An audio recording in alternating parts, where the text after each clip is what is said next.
Hello दोस्तों, आप सब कैसे हैं। आशा करता हूं आप सब अवश्य ठीक ही होंगे। जैसे हमने कल के टॉपिक में चर्चा किया था, जिसके अंतर्गत बताया था मगध साम्राज्य के उत्कर्ष के विषय में, जिसके अंतर्गत हमने अजातशत्रु, बिंबिसार और उदयन और शिशुनाग वंश के विषय में और नंद वंश के विषय में, और हमने इसके अंतर्गत ये बताया था कि जो बिंबिसार था, बिंबिसार ने अवंती के जो राजा थे चंद्रप्रद्योत जो अवंतिक राजा थे, जब वो राज कर रहे थे उस समय वो बीमार पड़ जाते हैं। तो जिसके परिणाम स्वरूप बिंबिसार जीवक नामक राजवैद्य को वहाँ भेजते हैं, जिससे कि चंद्रप्रद्योत ठीक हो जाए। अवंती जो राज्य था वह राज्य जैसे धन और धान्य से एकदम होते परिपूर्ण राज्य था अवंती। इसकी विशेषता इसीलिए थी, आपने देखा भी होगा, अवंती है, अवंती से सारे जो है शस्त्र बनते थे, जैसे धनुष, तीर, बाण वगैरह बनाए जाते थे। तो इसलिए उसके इम्पोर्टेंट थे और मगध इसका इम्पोर्टेंट समझता था। तो इसलिए बिंबिसार जो है घनिष्ठता की थी अवंती से, अवंती राज्य से। तो और अंग पर कब्जा भी कर लेते हैं बिंबिसार जो है, अंगराज जो जनपद है उस पर कब्जा भी कर लेते हैं। आज हम इसी के अंतर्गत, जैसे कि हमने ये सब विषय में जान भी लिया था कल के लेक्चर में। अगर आपने ना देखा हो तो कल आप उस लेक्चर पे क्लिक करके, जिसमें मगध साम्राज्य के उत्कर्ष नाम का टॉपिक है, आप उसको क्लिक करके वो लेक्चर आप देख सकते हैं। उससे आपके सारे डाउट क्लियर हो जाएंगे। आज हम जिस के ऊपर चर्चा करने वाले वो अलग टॉपिक है, इतिहास से संबंधित ही है लेकिन अलग है वो। कुछ इस क्या अलग है, खाली इसमें हम जानेंगे प्राचीन भारत पर जो विदेशों का आक्रमण हुआ था। जैसे प्राचीन भारत, एंशियंट इंडियन पर जो विदेशों का आक्रमण कैसे हुआ, जैसे विदेशी लोग कैसे आक्रमण किए थे, क्या ऐसी परिस्थितियाँ हो गई कि विदेशी लोग आक्रमण करने लगे। तो आपको बता दें, प्राचीन भारत पर दो महावंशों ने किया था। एक यूनानी, एक हखमनी ईरानी शासकों ने आक्रमण किया था। आप बता दें, आक्रमण इसलिए कर पाए क्योंकि जो पश्चिम का क्षेत्र था, आप देखेंगे जैसे भारत है, भारत आप जानते हैं ऐसा इसका मैप है, ये पश्चिम का जो क्षेत्र है, ये पूर्वी का है, इधर पश्चिमी के जो क्षेत्र है ये पर्वतीय इलाका है। इधर से आने के मार्ग भी पश्चिमी जो यहाँ थे आपके मिल जाएंगे कंबोज, और जो यहाँ पर कंबोज था, यहाँ पर गंधार था। ये जो कंबोज और गंधार थे जनपद, वहाँ पर जैसे केंद्रीकरण नहीं था तो आपस में लड़ते थे, आपस में गंधार, कंबोज और मद्र, ये तीनों जो राज्य हैं आपस में लड़ते थे, जिसका फ़ायदा उठा करके वहाँ के पश्चिमी ईरानी शासकों ने आक्रमण किया। क्योंकि यहाँ केंद्रीय सत्ता का अभाव था। यहाँ तो बीच में यहाँ मगध का था, बड़ा सा साम्राज्य मगध का चल रहा था, लेकिन यहाँ पर वो चीज़ें नहीं थी, व्यवस्थित क्रम नहीं था, जिसके परिणाम स्वरूप कोई भी राजा आराम से यहाँ पर कब्जा कर सकता है, क्योंकि आसानी थी कब्जा करने में। आप ही बताइए, जैसे कि अगर किसी राज्य को अगर हड़पना हो, तो राज्य को हड़पने के सबसे पहले इसको यानी फूट डालो, राज करो, यानी उस राज्य को तोड़ दो, यानी 2, 3, 4 भाग कर दो, जिसके परिणाम स्वरूप जब आपस में मतभेद रहेगा जिससे आक्रमण करके तब उन सब पर विजय पाया जा सकता है। इसलिए वहाँ पर पश्चिमी में नहीं था, जिसके परिणाम स्वरूप हखमनी वंश के ईरानी शासकों ने किया। जो हखमनी ईरानी आक्रमण है ये सबसे पहले साइरस दुत्ती ने किया 558 बीसी से लेकर 529 बीसी। जो साइरस दुत्ती था एक महत्वाकांक्षी शासक था, वो पश्चिम एशिया का सबसे पहला शासक बना ऐसा कि जिसने पूरे पश्चिमी एशिया पर कब्जा किया, और साथ ही साथ इसने भारत पर असफल प्रयास किया, सफल नहीं मिला, असफल प्रयास किया आक्रमण का, लेकिन कुछ हद तक वो सफल भी बोला जा सकता है। जिसके परिणाम स्वरूप इसका ये भी कहा जाए इसने हखमनी साम्राज्य की स्थापना भी की थी। आपको बता दे, यही जो है साइरस दुत्ती ही इसने असफल प्रयास किया, और साथ ही साथ प्लिनी के विवरण के अनुसार इसने कपिला नामक नगर था उसको ध्वस्त भी कर दिया था। जो इंडिया में था, सिंध के क्षेत्र, कपिला नामक नगर था, उसको ध्वस्त कर दिया, लेकिन इसकी मृत्यु हो जाती है। ज़्यादा दिन तक ये शासन नहीं कर पाता है, इसकी मृत्यु हो जाती है। कैस्पियन क्षेत्र में डरबाइक नामक एक पूर्वी जनजाति रहती है, इसको मार देती है। सारे दुत्ती कौन मारता है? एक डरबाइक नामक पूर्वी जनजाति रहती है, डरबाइक नामक जनजाति रहती है इसको मार देता है जान से। सारस द्वितीय को कैस्पियन क्षेत्र में मारा जाता है, जिसके परिणाम उथल पुथल मच जाता है। और उसके बाद इसका पुत्र शासक बनता है किम्बिजीत द्वितीय जो है 529 से लेकर के 522 ईस्वी तक वो शासन करता है। ऐसे ऐसे अपना आराम से करता है। क्या करता है वो हमेशा यूनानियों के युद्ध में लिपटा रहा और साथ ही साथ जो पिता द्वारा संरक्षित राज था उसी को आगे बढ़ाया। लेकिन जो सफल आक्रमण हुआ दारा प्रथम के 522 बीसी से लेकर 486 बीसी तक शासन किया।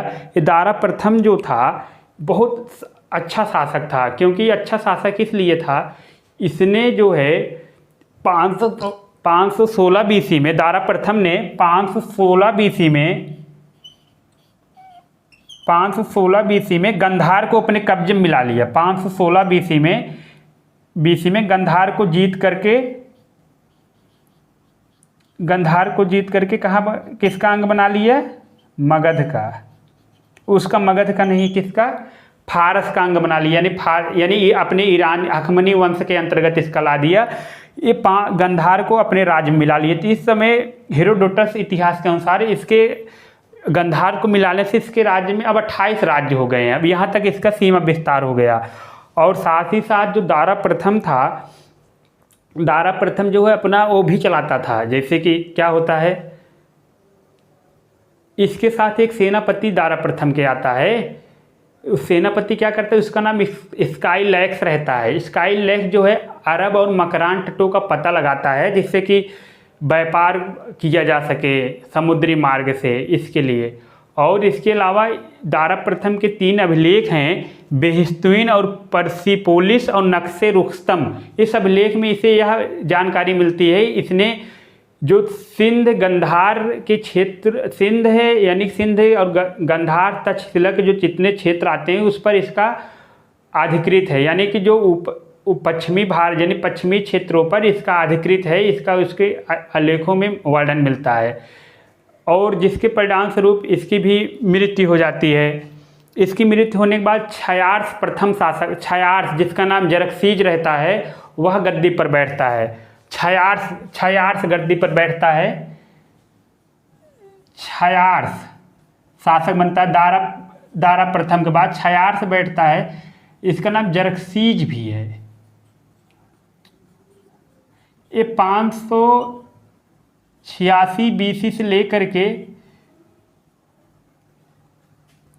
कितना 486 बीसी से लेकर के 465 बीसी तक शासन करता है। 486 क्षयार्स क्या करता है, ये यूनानियों से लड़ता रहा। जो उसके पिता द्वारा वो राज्य मिला था दारा द्वारा, डेरियस प्रथम द्वारा, उसी राज्य को संरक्षण किया। इसका एक और काम था, क्षयार्स ने सबसे बढ़िया काम, इसने अपने सेना में भारतीयों को शामिल किया। सेना में भारतीयों को शामिल किया क्षयार्स ने। और उसके बाद क्षयार्स का इतना ही था। फिर उसके बाद इसके 2 पुत्र बनते हैं, अर्तजरक्सीज प्रथम, अर्तजरक्सीज द्वितीय। दोनों क्या करते हैं, दोनों अपने पिता द्वारा जो क्षयार्स द्वारा या जरक्सीज द्वारा जो राज्य रहता है उसी को संरक्षित करते हैं। बस इतना ही उनका काम रहता है। फिर उसके बाद उसका एक पुत्र बनता है दारा तृतीय। इसके विषय मिलता है, इसने शासन किया था दारा तृतीय ने लगभग 360 बीसी से लेकर 330 बीसी में। इसी के बीच में पारसी यानी हखमानी वंश का पूर्ण विनाश हो जाता है। क्योंकि गौगाबेला का युद्ध होता है, जिसे अरबेला का युद्ध बोलते हैं, जिसमें सिकंदर परास्त कर देता है। किसको परास्त कर देता है? इनको दारा तृतीय को परास्त कर देता है और हखमनी वंश को जड़ से उखाड़ फेंकता है। जिसके बाद यहाँ पर फिर यूनानी आक्रमण शुरू हो जाते हैं। तो इसमें जो हम प्रश्न देखते हैं, देखिए इसमें जो प्रश्न, हखमनी साम्राज्य की स्थापना किसने की? डेरियस प्रथम ए, सायरस द्वितीय, क्षयार्स और डी क्या है, जरक्सीज। आपको बता दें हखमनी साम्राज्य की स्थापना किसने की है? सायरस द्वितीय ने की है। कब स्थापना की थी? 558 बीसी के आसपास। ठीक, सायरस द्वितीय ने की थी। और पिलनी के अनुसार कपिला नगर को ध्वस्त किस हकमनी शासक ने किया? आपको बता दें, जो पिलनी आपको बताया भी था, पिलनी ने बताया था साइरस द्वितीय नामक शासक ने यानी कि कपिला नामक नगर को ध्वस्त किया था। किसने किया था? ए साइरस द्वितीय, बी अर्तजर्क्सीज प्रथम, सी अर्तजर्क्सीज द्वितीय, डी क्षयात। ये किसने किया था? साइरस द्वितीय ने किया था। पिलनी के अनुसार कपिला नगर को ध्वस्त करने की साइरस द्वितीय ने किया था।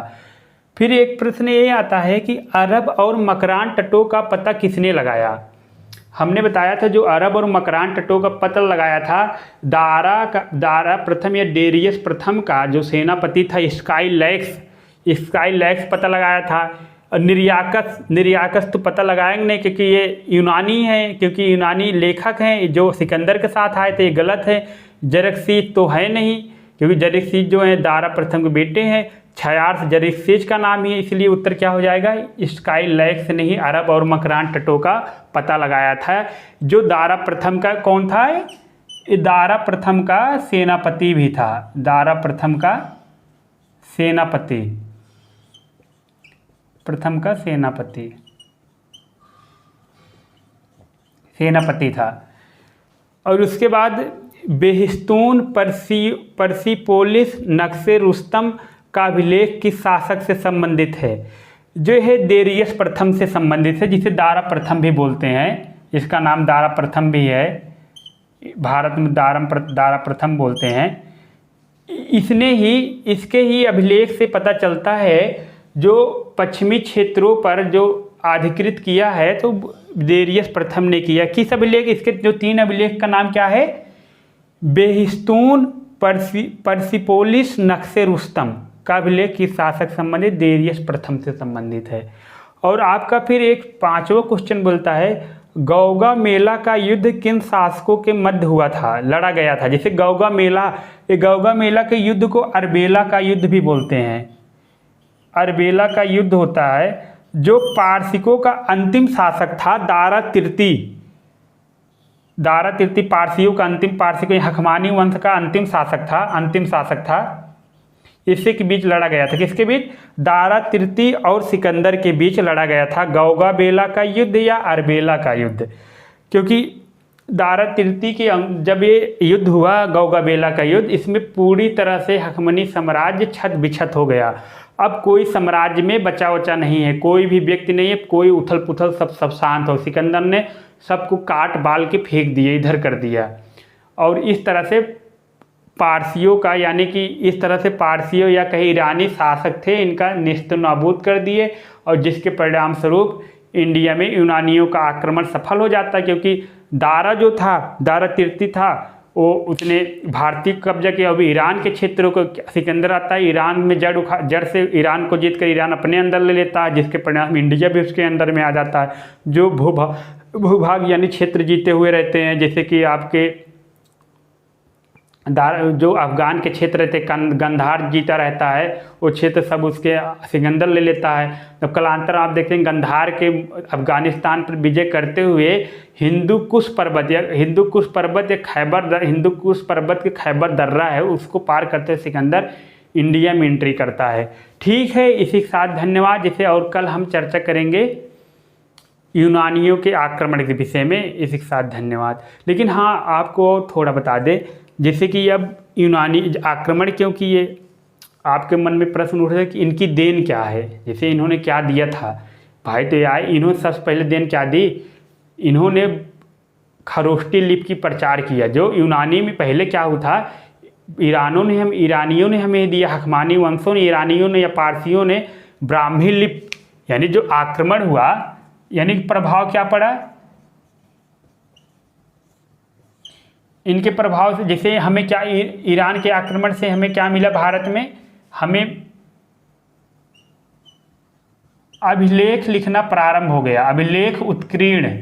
पहले अभिलेख नहीं लिखे जाते थे इंडिया में पुराने समय में। ईरानों की देन है अभिलेख। जो अशोक के जितने आपको अभिलेख मिल जाएंगे, अशोक के शिलालेख, अभिलेख, वो सारे आपको ईरानी प्रभाव में ही दिखेंगे सारे अभिलेख। तो अभिलेख उत्कीर्ण की देन किसकी है? ईरानियों की देन है। साथ ही साथ इन्होंने ही अरमाइक लिपि का प्रचार किया।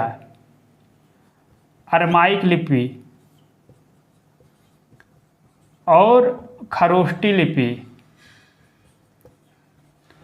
खरोष्टी लिपि की देन किसकी है? ईरानियों की, जो दाएं से बाएं लिखा जाता है। तो युद्ध ये हुआ जब ईरान लोग आए, पारसी लोग इंडिया में, तो अपना 3-4 छवि अपना छोड़ के गए।